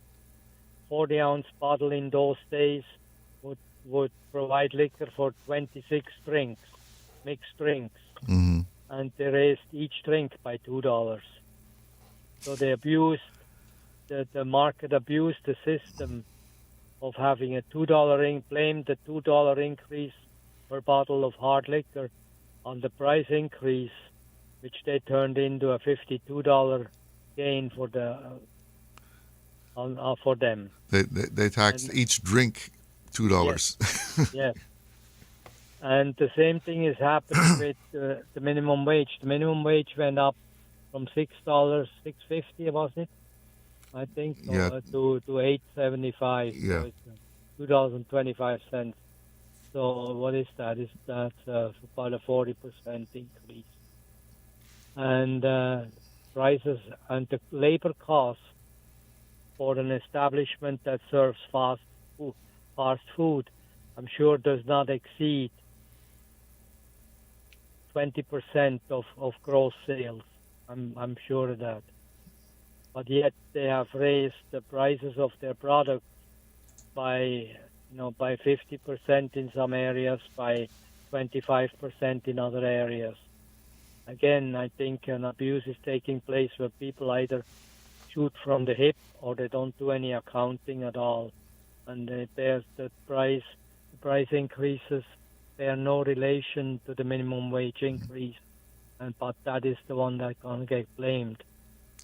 Well, I saw the other day that the government has extended the reduced duty on construction material for homes.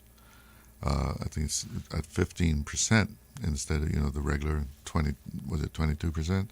Yeah. And I was wondering if that's being passed on. Well, I haven't brought anything in, so I can't. But I mean by people who sell construction material. Yeah, that if that's being passed on to their customers, or whether they're just marketing it up just as if it was still the regular import duty. Well, they're gonna blame the first cost of the product before it's even imported. That the first cost to them has already increased, which I'm sure it has. Let's be fair in that as well. The cost of materials across the board has increased because we have inflation. Oh yeah. And inflation is only going to get worse as we go on now with the national debt getting higher and higher. Not ours, well, ours too, but our big neighbor to the north definitely has that issue going on. Anyway, taken enough of your time, John. All right, Peter. You take care. You too. Thanks. Bye-bye. So what are your thoughts on all of these? The pension, health insurance. We're going to go into our last half hour of the show pretty soon. So, pick up the phone, give me a call. And it's news time here because it's 2 o'clock. If they are talking about us, living in your head rent-free all this time, we must be relevant. Radio Cayman since 1976. From Radio Cayman's newsroom, this is Headlines. The headline news is brought to you by Kirk Market. The Cayman Islands captive insurance sector closed 2025 on a strong note. New data from CIMA shows 10 new international insurer licenses issued in the fourth quarter, keeping the year's total at 42 new licenses, matching last year's record high. In international headlines, in northeast Syria, Kurdish-led forces have led a new security sweep targeting suspected Islamic State members, including inside the overcrowded Al-Hol camp. The operation aims to disrupt IS sleeper cells and prevent the group from regrouping in poorly governed areas. Scientists say handprints found on cave walls in Indonesia's Sulawesi Island may be the oldest rock art ever discovered, dating back about 67,800 years. The stenciled outline suggests early humans developed a sophisticated artistic culture much earlier than previously thought. Those are your headlines. I'm April Cummings. www.radiocayman.gov.ky. Check out our social media pages: Facebook, YouTube, X, formerly Twitter, Radio Cayman Headline News.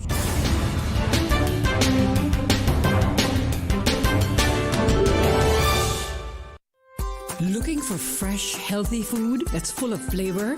Then you've got to visit Kirk Market. Our dishes are made with fresh, high-quality ingredients. Enjoy vibrant mixed greens or satisfying pasta salads. Or try one of our delicious grill options like blackened chicken, spicy beef steak, or grilled salmon. Looking for something light and flavorful? We've got sushi rolls and poke bowls prepared daily. And don't forget to explore a hot bar or Billy Fresh salad at the salad bar. Stop by Kirk Market today for breakfast, lunch, or dinner and taste the difference. Eat well, live well with Kirk Market.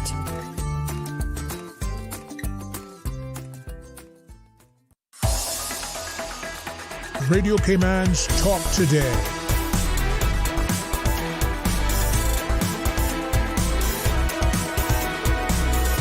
What is on your mind, Cayman? Welcome back, and a quick look at the weather here. Current conditions: 82 degrees in Georgetown. Feels like 89. And the winds coming out of the east-northeast, a nice breeze at 15 knots. The forecast calls for partly cloudy skies straight through tonight, and winds northeast at 15 to 20 knots with higher gusts. Seas rough with wave heights at 6 to 8 feet. Small craft advisory, or no, not even an advisory, a small craft alert is in effect. So watch yourself out there. If you going out on a boat, maybe you might not want to go at all. So we're into the home stretch here of Talk Today, and want to give me a call before we get too late into the show. 1-800-534-8255, 949-8037, or 949-6990. WhatsApp us on 925-3261. And before we went to the news there, we've been talking about the situation with pensions and health insurance coverage. So your thoughts on that are welcome. We do have a caller on the line. Good afternoon. You're on the air with Talk Today. Good afternoon, Charles. Yes, how are you doing? Okay, and you? All righty. Okay. What's on your mind today?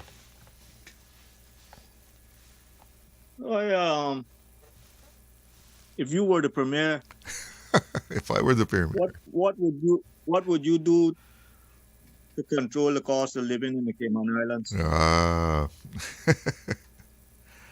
Well,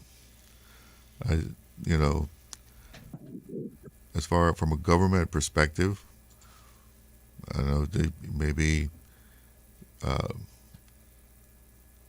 Now, did you say control or improve it? Control it. Control it. Or improve. You can improve it too. Well, gee, I don't know about controlling it. But you certainly could probably lend a hand with reducing some import duties or something like that. That would help because,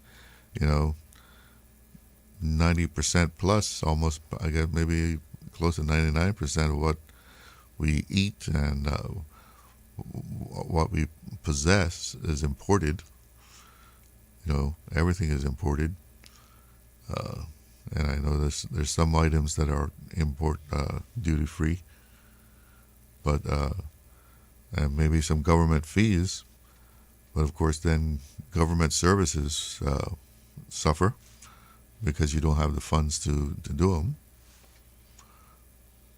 But I mean, directly, that's what the government can do is reduce the revenue that they take in, and that affect things like such as the diesel that is brought in to power CUC's plants,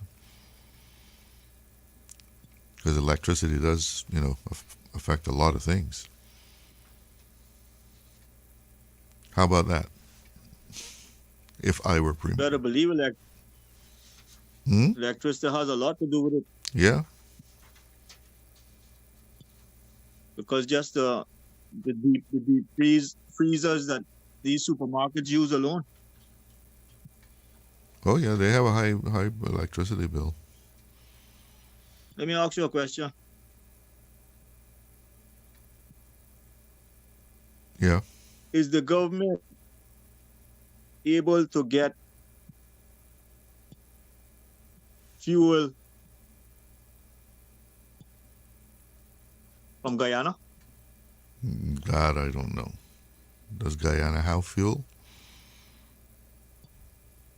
Well, I mean, they may have. Do they have oil that they refine? But do they refine the oil? They have refineries in Guyana. I think they have that now, yeah.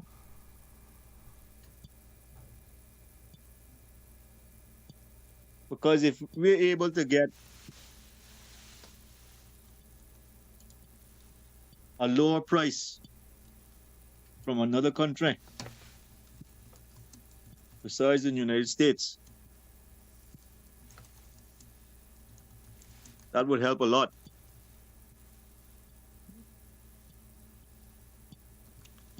Yeah, if it's cheaper. Yeah, so of course it's going to be cheaper.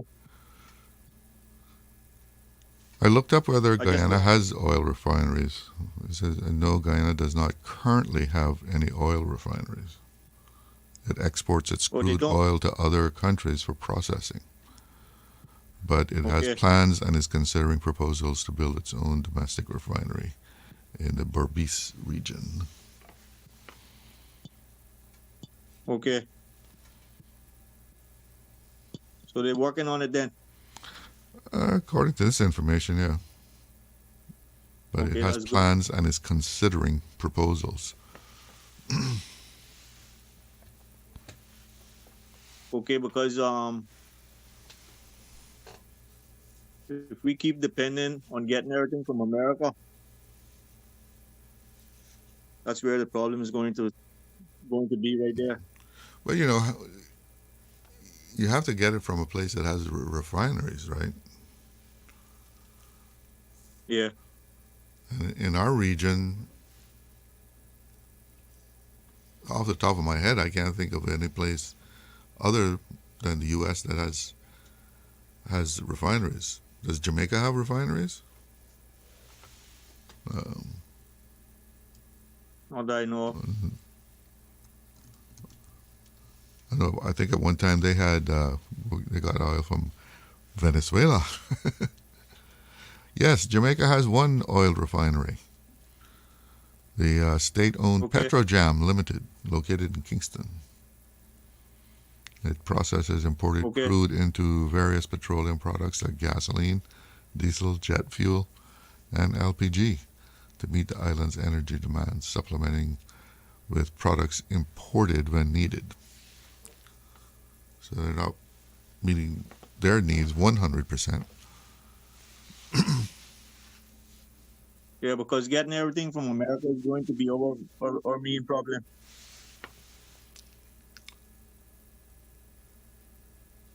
Well, if we could get another source, it would be good, and but I think that is the problem, is the other source, because you can see even Jamaica has to import it to supplement what they refine locally. Yeah, and then every turn around, Donald Trump doing the tariffs. Yeah. The tariff man.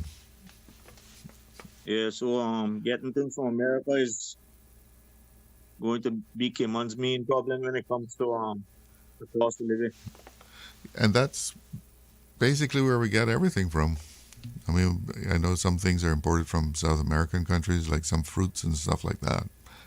But, that's where we get stuff from. It's the most economically feasible way of getting things into Cayman.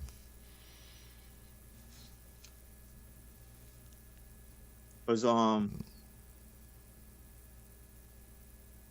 think the problem is government needs to get serious about when it comes to companies in Cayman Islands. Seeing that they're not able to do as they please and making the cost of living higher because of greed. Well, greed certainly has part to do with it, I'm sure. And Yeah, that greed is not necessarily all in Cayman either. I mean, some of that greed is outside of Cayman, where we have to get the things from. Because remember, we bring things in on the ship, and what you pay in freight affects how much you're going to be able to sell to your customer.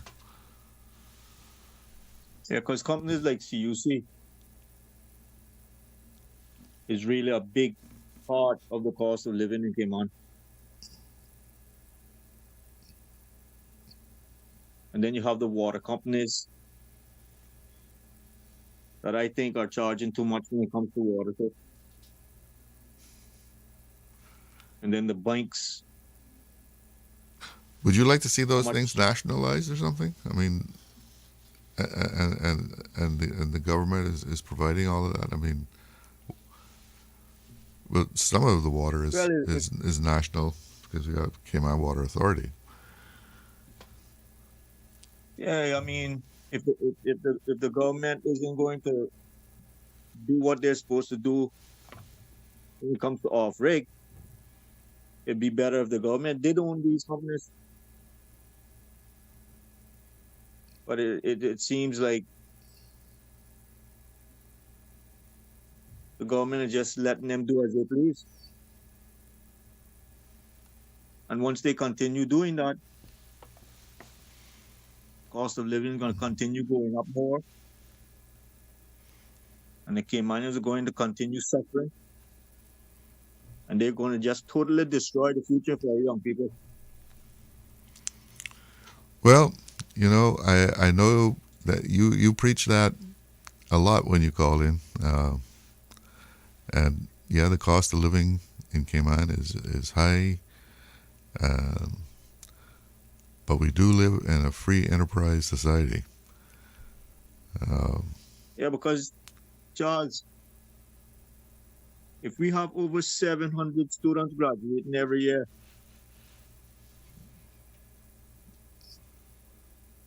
and because of the cost of living, these young people aren't able to save any money to buy a piece of land as soon as possible, knowing that price of land is going up every year. And a lot of foreigners are buying it out. The future for our young people doesn't look good at all.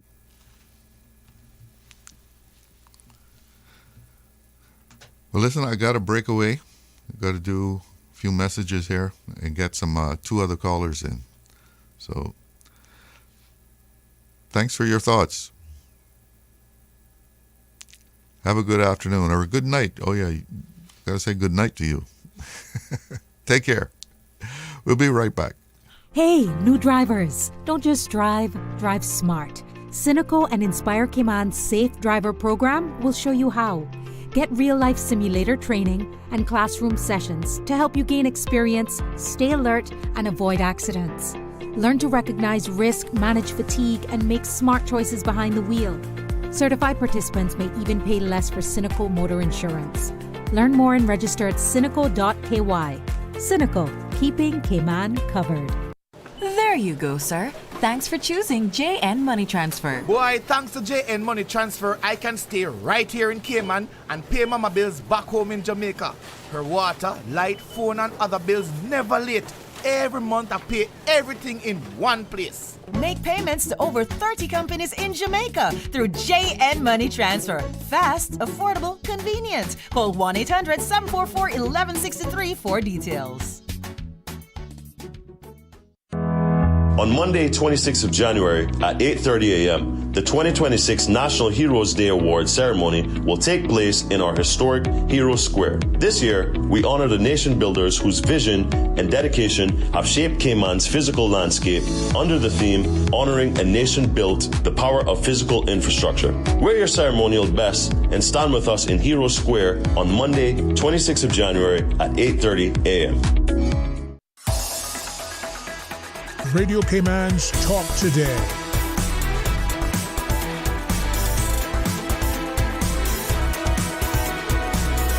What is on your mind, Cayman? Well, we got a couple of callers on the line, so let's go straight to the phones. Good afternoon, you're on the air. Hello, good afternoon. I saw something yesterday saying that they had given, or they were still giving 100% duty-free for building materials to help with the development in Cayman, Brock and Little Cayman. Yeah, I think that's it. How could they include those rich foreigners that are going over there and buying up property in buildings? They should be exempted from that. I didn't see anything that said such a thing, that they would be exempted. I mean, they're going to end up getting the same thing we got in Cayman. The rich people came in, bought up all the land, and then they caused the cost of land to be so expensive that Caymanians can't afford to buy it anymore. So I think they need to think twice on that. About the 100% for Cayman Brac and Little Cayman? Yeah, exactly. I mean, Little Cayman and Cayman Brac both have been developing over the last few years pretty good, as far as I heard. Well, it helps some people in the Brac. I mean, Cayman Brackers. Yeah, I'm saying the locals, but what I'm saying is the rich foreign investors, they need to be exempt from it. They should not be getting that 100% due to fee. Are they still giving waivers of fees and concession in Cayman? Do we know whether they're still giving it? Giving what? That should have stopped from years ago. Waivers of fees and concessions when they're building these hotels, condos, and apartments. That should only happen when we're in what do you call it now? A depression? Recession. When we're in recession. Mm-hmm. Not when things are booming, going the way it's been going in Cayman for the last several years. Too many of those rich people are coming here and getting richer and richer and laughing at us because they're giving them the waivers of fees and concession like you give away cake, I guess, at a party. Well, you really have to wonder if a concession was denied, whether it would really stop the place from being built, Well, at least government would collect the revenue. Yeah. They would collect that much more revenue. Yeah. No, but I mean, what I'm saying is you're right. Things are booming. People want to build here in Cayman. And do we really need concessions to encourage people? They probably would build it anyway, right? No, yeah, I'm not saying about them building it, but they need to pay. We have to pay for 22% or more on almost everything that we buy, that we get. Mm-hmm. And what I'm saying is, if they were denied, it would probably still go ahead and build it. No, I'm not saying about them building it. I'm saying about them. I know you're not saying that. I'm saying that if they were denied the concession, most likely they would still build it. I'm not talking about that. I'm talking about government giving them the waivers of fees and concessions that they should not be getting once they can afford it. I think what we have here is a failure to communicate. Look at Rare Paget Beach. Look at all the pile of rocks that they got kind of glued together. When you have a good storm or a northwester or a tornado and you start rolling all over the road and hitting people in the head, in the face, and mashing up people's cars, why would you give somebody approval to build a doggone rock fence like that? Rock wall fence? Look, I got chicken coop wire up against it or some foolishness. Well, I'm sure our planning department has approved it. Foreigners can come in and get anything that they want. A lot of things that they shouldn't get, they're getting it. All right. Thank you so much. Have a good afternoon. All right. Okay, you too. Bye. We have another caller on the line. Good afternoon. You're on the air. Charles. Hello. How are you, Charles? I'm doing okay. How are you?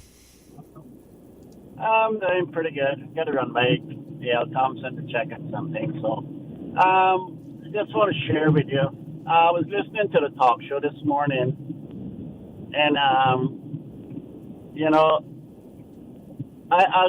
swear, let's see, must have had threw 2 boxes of tissues, for them guys, because they are carrying on that, they know that they can do a better job running the government.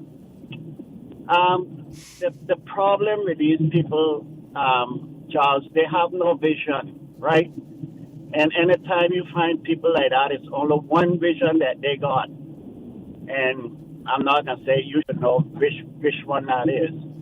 But, it's really sad when you have, or when you are in the position or in the authority to make these changes and do these things, and you choose to turn a blind eye, right?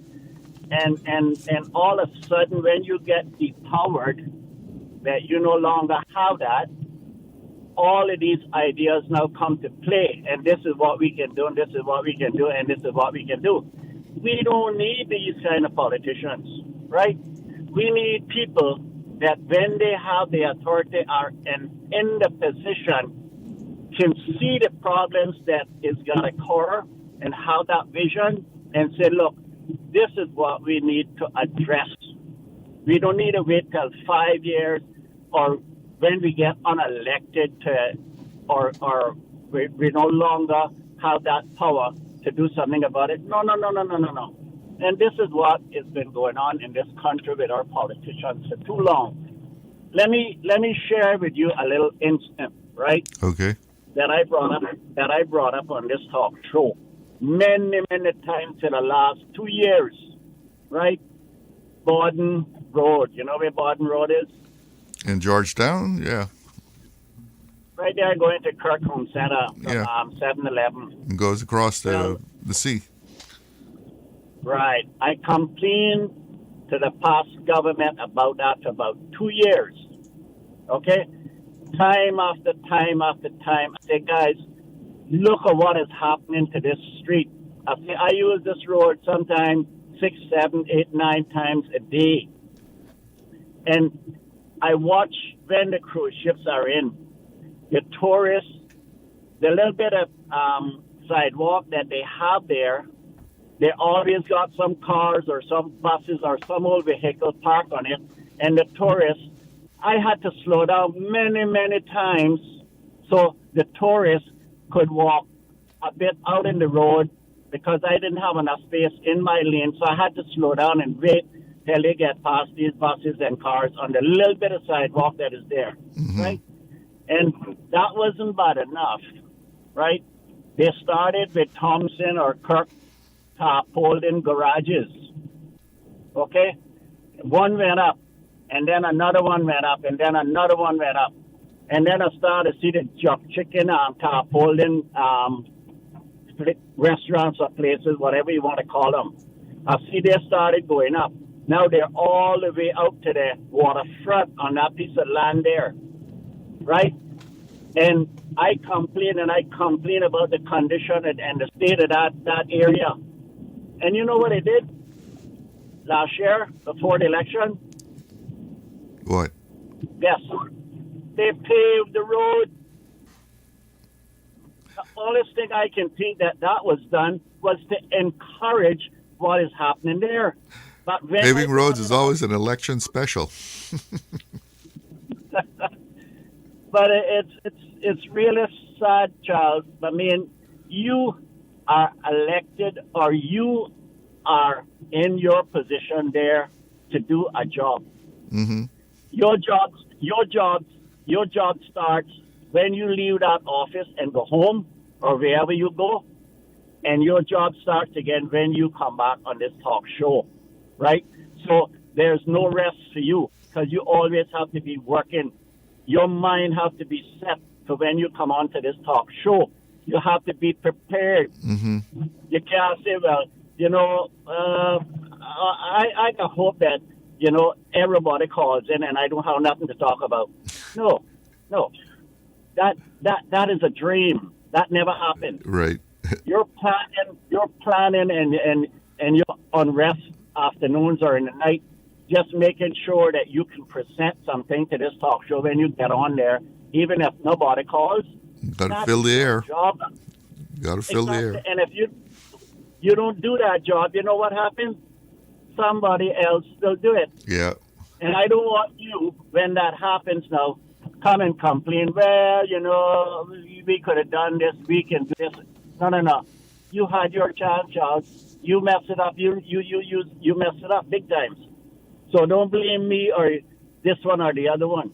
You brought it on yourself. So just deal with it and get over it and accept the fact that, you know, the people of this country made a choice, and their choice was to hope for the better of this country and its people. Yeah. And it just seems like that. Sorry, go ahead, Charles. No, I say it seems like it's, you know, the nature of the beast that when you're in opposition, you have a lot of brilliant ideas. Oh, yeah. I'm not picking on anybody, Charles. Yeah, it happens all the time. When you put yourself up to represent a country, you must understand that you're going to be a football, right? Like it or lump it, whatever you choose to do. And if you don't accept that you're going to be that football, well, you know what? you're in the wrong business. Go mix cement or cut grass or do gardening or something, right? But it's just sad jobs, you know. But they need to stop the crime, because I don't think OC got any more to shoes. I don't think Radio Cayman can buy any more, you know, to give OC, because I mean, you know, they just need to go up and deal with it. Charles. Well, thanks for the call. You have a good afternoon, and you too. About there on Radio Cayman. Thank you very much, sir, and have a good one. Bye. Yeah, that seems to be, you know, how things go in politics. And of course, if you're in opposition, you know, you have to keep yourself relevant, right? You know, you would be not a good politician to, you know, stay silent. But that is all part of the game. You know, you make these suggestions, you make these proposals, and it keeps you, you know, in the minds of people, which is, you know, part of being a politician. You don't want to be forgotten. So, in order to keep yourself and your party in the minds of people, you come forward with these suggestions, and it's like I say, it's the nature of the beast, part of the game, however you want to put it, and we see it all the time. So government goes out of power, and of course they come forward with these proposals, make motions in the House to do things, and you know, sometimes it's good, sometimes, you know, it's just neutral, sometimes just keeping yourself before the people. It is 2:30, and that means my time is up here on Radio Cayman. That's it for Talk Today. Thank you for tuning in. Thanks for the calls that I got. I'm Charles Glidden. One love. Talk Today is brought to you by Subway, open 24 hours in Countryside, Anderson Square in Georgetown, and Centennial Towers in West Bay. And by the Ministry of District Administration. Explore your history, explore your land, explore your sister islands. And Cayman Airways. Call them on 949-2311 to book your nonstop flights to Los Angeles and Panama. And Doctors Hospital. Peace of mind is important when life happens. Doctors Hospital, always there for you.